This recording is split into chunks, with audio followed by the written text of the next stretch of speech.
Assalamu alaikum wa rahmatullahi wa barakatuh. I hope this, oh, subhanallah. So only now the sound is active. Okay, never mind. I am just starting to get used to this.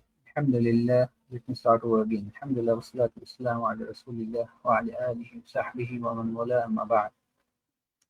First of all, I'm really grateful to Allah subhanahu wa ta'ala for this great blessing of this great ability, this blessing that I'm alive today by the special fadl of Allah.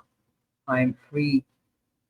I am 100% free, you know, and because they are Muslims living in parts of the world who are not free, they are under war, they are under siege, you know, they are being oppressed, they are being forced to do things. They have been exiled, their houses have been bombed, right? I'm sure you know who I'm talking about. Doesn't matter whether it's Palestine, it's Kashmir, it's happening around the world. Even in, places like Pakistan, in Karachi, for example, and other countries, other Muslim countries, even Malaysia, and, you know, and not that crime does not take place in Saudi and UAE. I can tell you, I have lived in these countries and crime does take place, okay? And it's not like the olden times. So the evil and the crime, evil people have increased in huge numbers, and the good people are very, very few. So, that is the whole purpose of me starting this series. That first of all, I want to give the zakah of my ilm, my talabul ilm. I also, uh, even though I've been holding myself back for many years now, you can count it from 2006. In Darwa, in the space of Darwa, I've been holding myself back for many, many years now because I always thought that I'm not good enough. I need to seek a lot of knowledge, and until I have deep knowledge, I should not be getting involved in Dawa. And so, obviously, uh, that is the right understanding, and that's what everyone needs to do. You need to study Islam from the fundamentals properly, from the authentic senior scholars of Islam, you know, be it in Saudi or UAE or Kuwait or whichever country you're living in Pakistan. But you need to find, you need to search. You will not just randomly find real scholars on YouTube, on any social media, okay? As such, real scholars do not use social media. They don't care about social media. They don't even care about learning English and, doing stuff in English. They never care about rulership and having authority and power and having people and followers and audience and a lot of fame, a lot of money. Real scholars are far from these things. They don't care about all these things. The reality of the matter is when Allah blesses you with the truth, then people come to you, the whole world comes to you when you have real knowledge and you act upon that knowledge, then Allah blesses you. So, first of all, you seek guidance from Allah, Siratul Mustaqim, as per the Khairul Qurun, and then Allah blesses you. When Allah blesses you, when Allah guides you, as far as you are sincere, then Allah even blesses your da'wah. And, so then slowly but surely people start benefiting from your da'wah efforts, and Allah raises you by ranks, you know, by levels and by ranks because of the ilm that Allah blessed you with. Okay, and Allah knows why you are seeking this ilm and what you intend by seeking this ilm. Only Allah knows. No one else knows. Believe me, even if you are a senior scholar of Islam giving da'wah in Masjid al-Nabawi in Haramain, either Masjid al-Nabawi or Masjid al-Haram, still people would question your sincerity. Still, obviously, this is something people of knowledge have to live with. You know, it's just as a Muslim, mutlaqan, as a Muslim, you have to fight Shaitan till you reach your grave, till you meet Allah. It's a never-ending battle. As far as so long as you're alive, Shaitan is on you. He wants you to fail. He wants you to do shirk, kufr with Allah, associate partners with Allah, and disbelieve in Allah, and disobey Him, do major sins, minor sins. One way or the other, fall flat on your face, slip. He's not gonna come directly to you and gonna say that let's do zina, hey, let's do shirk. That's not how. Shaitan is very smart. Imagine he whispered and he managed to get Adam or Islam out of Jannah. So do not underestimate Shaitan. And he did seek permission from Allah, as in to misguide us till the day of judgment. So the game is on. It will always be on so long as you're breathing. And believe me, he is our real enemy. Aslan, our real enemy is Shaitan, the devil, is Satan. He is our enemy. There are two things that I personally feel amazed at. That many people talk about Israel, many people talk about as in Jews and Israel, the evil that the Zionists and the Jews are doing, the oppression. They are openly committing a genocide in Palestine. But that's not what amazes me. What amazes me is that Muslims know this, that this is happening, and in spite of that, they don't pay heed. They don't take Shaitan seriously. Because at the end of the day, Jews or Zionists, they are just allies of Shaitan, of Satan. But in reality, it is Satan who is causing all the evil, like driving all the evil, sort of speak. So you need to seriously take him as your enemy. Like even in Jummah khutbah, one khatib was saying that, subhanallah, people know that cheating, stealing, fornicating, lying, all of this is haram. People know this. And if you were to do this publicly, they would make a big deal out of you, obviously. So it's the day and age of social media. But people don't consider not seeking knowledge as a major sin. It's the greatest of sins to not seek knowledge. How amazing is this, isn't it? So the two things that amazes me, that Muslims, they don't pay heed. They don't see where all the evil is coming from.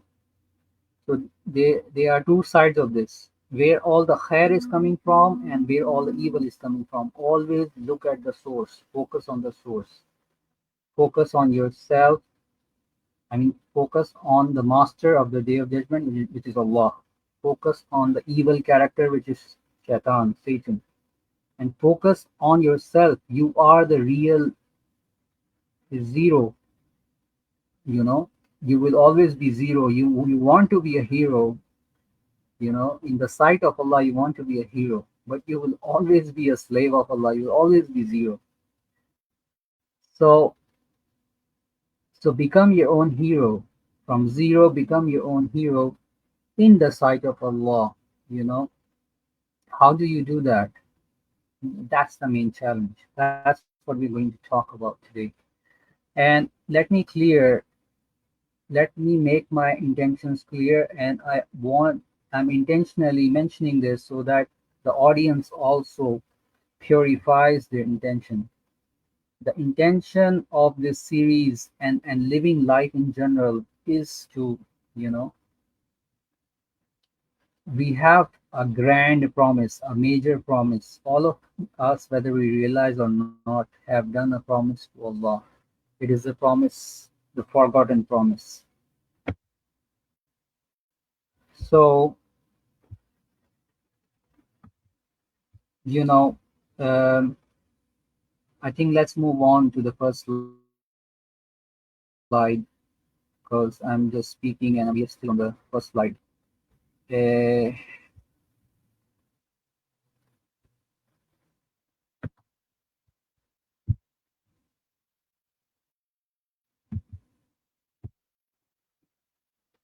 what is the purpose of fasting?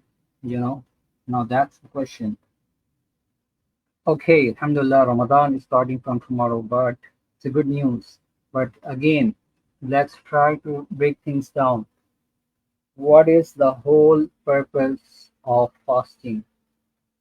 Because you could be fasting every Ramadan, every year as a Muslim, regardless whether you're born Muslim or you just entered upon Islam. You're a revert or you're Muslim, and you don't know much. You don't have knowledge, you don't have experience. But regardless where you're coming from and what's your status right now, your spiritual status, as I say, now the question I need you to focus on is what is the purpose of fasting? Why are we fasting? So, you know, let me first go back to the first principle. The first principle, meaning the first pillar of Islam, Kalimatul Tawheed, La ilaha illallah Muhammad Rasulullah. Which, what does it mean? La ma'abuda bihaqqin illallah. There is no deity worthy of worship in truth except Allah. And Muhammad Sallallahu Alaihi Wasallam is his final messenger and slave. Please write it down. This is the correct translation. What I've told you both in Arabic and English. I purposely did not write it here. If you want to learn, you can go to my videos, and I have taught this already in my first Creed. You can find the Creed series on AASVLOGS YouTube channel. You know, so now, so I'm not gonna go into the details. I'm just gonna mention them, and then you can go on and learn on your own after this session. Okay. The purpose of this session, I want to keep this short, and it's just a reminder for myself first and foremost, and then my brothers and sisters in Islam, my audience, you know, my 100 friends who are there on my Facebook profile, Abu Aisha Shuaib profile on Facebook, and you know, the purpose is that all of us come on the same page because I know things. Look, the senior scholars of Islam know things, and I'm just a small student of knowledge. I know teeny mini little bit of things. Okay, obviously the scholars know a lot, but I barely know the surface. I hardly scratch the surface. Okay, like I barely know much. So honestly speaking, so you know, uh, the scholars always mention, they always advised, the senior scholars always advise you if you were to go to senior scholars in Saudi or today, like Sheikh Saleh Al Fawzan in Riyadh, or you go to Sheikh Abdul Mahsin Abad Al Badr Hafizullah in Medina, or Sheikh Rabi', or you know, the senior most. Sheikh Rabi was the last update I saw, he was in ICU, he was not well.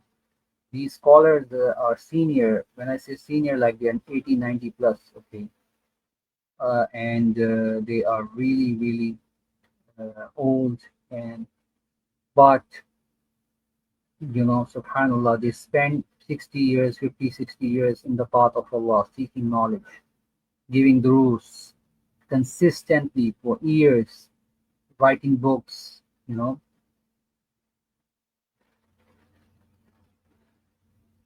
I would say studying with senior scholars of their time, in their time, that was a major first step that every student knowledge needs to do. And other than getting degree from Islamic university like Medina University or Qura University or Imam Saud University, honestly, that is important, but that is not, as Sheikh Muhammad Ghalib Hafizullah was mentioning in the last Dawrat Ilmiya, that is not and in the Muhadarat, recent Muhadarat, that's not the core purpose of seeking. That's not the context of Talabul Ilm or the scope of Talabul Ilm. That you just do a 4 year, 2 year degree, a bachelor's here, a master's there from a fancy university, and then you think, khalas, I'm Jannati, I'm promised Jannah, I'm guaranteed Jannah. It's not like that. And I am like Sheikhul Islam now, it doesn't work out like that. That is just like going to school. Going to Jamia is just like going to school. Doing your education. But your real education starts when you start going to the scholars and learning Islam from scratch, getting rid of all your implicit bias and focusing on the fundamentals for a long period of time, say 7 years to 20 years. Because in that many years, you're giving yourself time to clear your concepts, clear your mind, strengthen your soul. It's mind-boggling to me how many people don't care about strengthening their soul, which can only come about by the first thing that you do is what? Seek knowledge on what? Imaniyat, you know. As Uqba bin Amir radiallahu anh said, the first thing, Jundub bin Abdullah, sorry, the Sahabi Jundub bin Abdullah radiallahu anh, he mentioned, this hadith is in Sahih Bukhari, we studied in Sahih Bukhari then. The first thing the final messenger of Allah salam, taught us was Iman, true Iman or Iman, meaning Allah, His angels, His books, His messengers, believing in Allah alone, His angels, His books, His messengers. The day of judgment and divine preordainment, the 6 articles of faith. Okay, alhamdulillah. So having decent amount of detailed knowledge about all these articles of faith, it matters, because if you cannot differentiate these 6 articles of faith, then if you don't understand them fundamentally, how do you believe in them? You know what I'm saying? Let's say I give you an example. I'm learning, deep learning, machine learning, AI in general. I'm learning how to build AI foundational models. For example, I'm just giving you a wild example. Now, how can I say that I'm a independent AI student and researcher? How can I claim this? Or worse, claim that I'm a data scientist when I don't know the basics of AI and machine learning and deep learning? You know what I'm saying?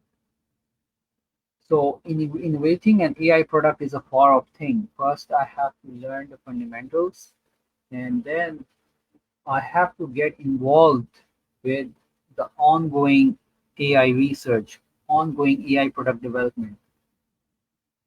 As a student, as a tester, as a intern, apprenticeship, whatever, whether you learn on the job, you get paid, you learn on the job, or you do courses, paid courses, and then you, whatever way that you choose. But the point is that without knowing things, you cannot be believing in them, and obviously you cannot be doing them. Always faith comes first, which is built on knowledge, fundamental knowledge. So knowledge, faith, then actions. It's always like that. Knowledge, faith, actions. فاعلم أنه لا إله إلا أنت واستغفر لذنبك. فاعلم أنه لا إله إلا الله. O Muhammad ﷺ, know that your Lord is one, meaning I have no one else worthy of worship in truth except Him. This is Surah Muhammad, verse number 19. Okay, so bear in mind, I have not written a script. I'm just speaking from the the things that I remember. So if I make mistake, you can mention it in the comments or write an email to me, and I can do corrections because this is being recorded. So in the next session, I can mention if I make any mistakes in this session, which I can because I'm a human. Okay, but from my side, I'll try my best not to tell you anything which I don't know. So anyhow, the purpose of, so you need to learn the first pillar of Islam. Believe me, if you want to ace fasting, you really want to be great in Ramadan, a great Muslim in the sight of Allah, you have to get your first pillar of Islam straight, right? You have to get your faith straight and your first pillar of Islam straight. If you don't do, that's the base fundamental, you know. It's like you don't know what wild example can I give you. It's like you don't know how to ride a horse and you're talking about winning the national horse racing championship. You know what I'm saying? Or the international one. So it doesn't work out like that. You cannot skip the first step. You always have to start from zero, from scratch. You know, and that requires a lot of sincerity, humbleness, and patience, and azam, you know, and great courage. So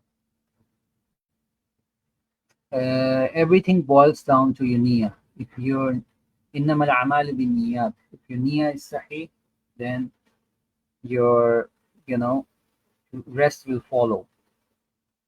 If your niyyah is sahih, then your actions will be sahih, inshallah ta'ala.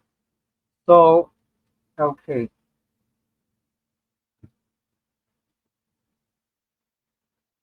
So I want you to focus on the purpose of fasting. And I want to give you a simple homework. I'm not going to tell you everything. I want you to go and research, okay? Go and research what is the purpose of fasting. Make sure you learn from authentic sources of Islam. Don't search from Google. Don't search from AI. Don't search knowledge from random people. That's not how Islam works. Nothing works like that. I'm a computer engineer. I'm telling you as an engineer, and even doctors will tell you, scientists will tell you, nothing works like that. There's always a process to things. Okay. Okay. So I need to go. I need to close this session. So let me just quickly go through the slides because, you know, I don't want to break my flow. So maybe I will stop now. I have some urgency, so I have to stop the session right now. Some personal emergency all of a sudden. And let me resume this session after a few minutes, all right? Maybe after 20 minutes. Yallah. Assalamu alaikum.